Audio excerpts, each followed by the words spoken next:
start out by asking you all to raise your hand if you regularly drink alcohol. What's regular?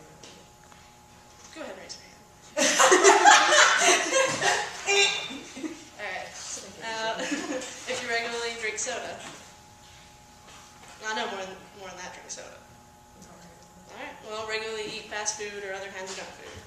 There we go. That's Other okay. kinds of junk food.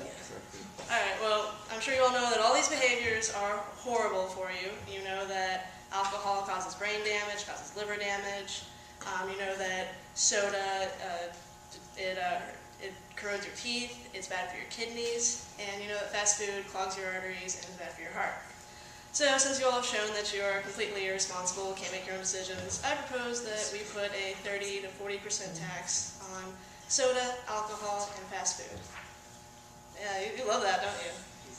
I can tell you all love this decision, but clearly that these are unfair taxes and the majority of Americans would not be for them. However, majority of Americans are for cigarette taxes. Now, why would this be the case? Well, unlike smokers, people who drink soda, drink alcohol, and eat fast food make up the majority of the population, whereas smokers are a minority.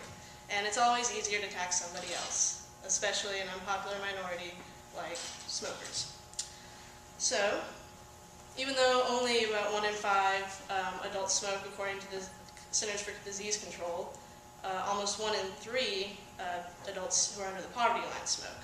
So this shows us that cigarette taxes are regressive. The poor pay a higher proportion of the taxes than the rest of the population.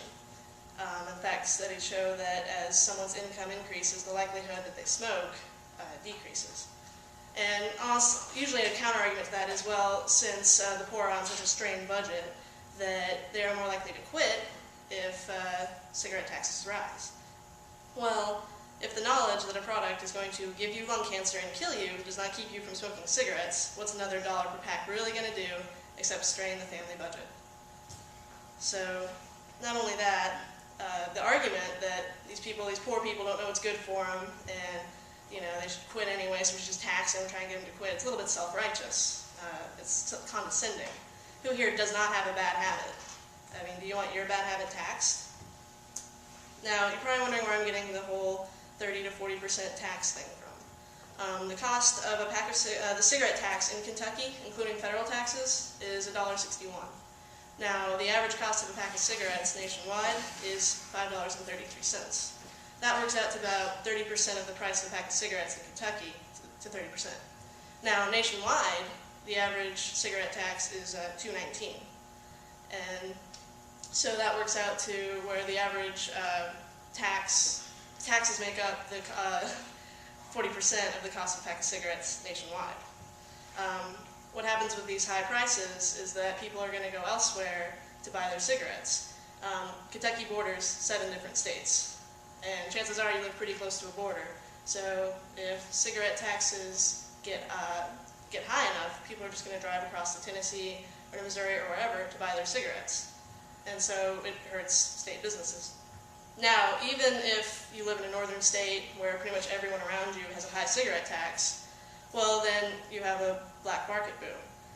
People will buy cigarettes in South Carolina or someplace where they're really low, drive up to Detroit, drive up to New York City, and sell contraband cigarettes, which hurts the state revenue, ironically enough. Not only that, even if people don't buy bootleg cigarettes, and they don't, then they're not buying, even regardless, they're not buying their cigarettes from local businesses. Now, your big sellers of cigarettes are convenience marts and gas stations. Those are small businesses. Most of them are independently owned and operated. In fact, gas stations make a lot of money off cigarettes. They don't make hardly anything off gas. They have a very low profit margin. So they have to make up that money in soda, candy, and cigarettes. So you're cutting into your small businesses by having a high cigarette tax. It's just not good for the state economy. It's not good for the poor. It's just a bad idea all around. Now, I'm not trying to say that smoking is not bad for you. I don't smoke. I know it causes lung cancer. It's going to kill you. However, everybody has a vice. And I don't think it's fair to target one set of people with their own vice over people who drink alcohol, people who drink sodas, people who eat ice cream.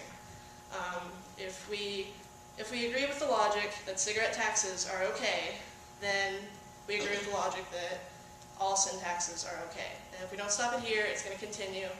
They've already tried to put a tax on soda up in New York, and it's just going to continue on. Soda, alcohol, ice cream, it's going to start getting taxed. And it's not right. People should be informed about the dangers of the products they consume, but they should not be coerced into making the right decision. What right does the government have to coerce people into healthy behaviors? You have the right to do with what you want with your body.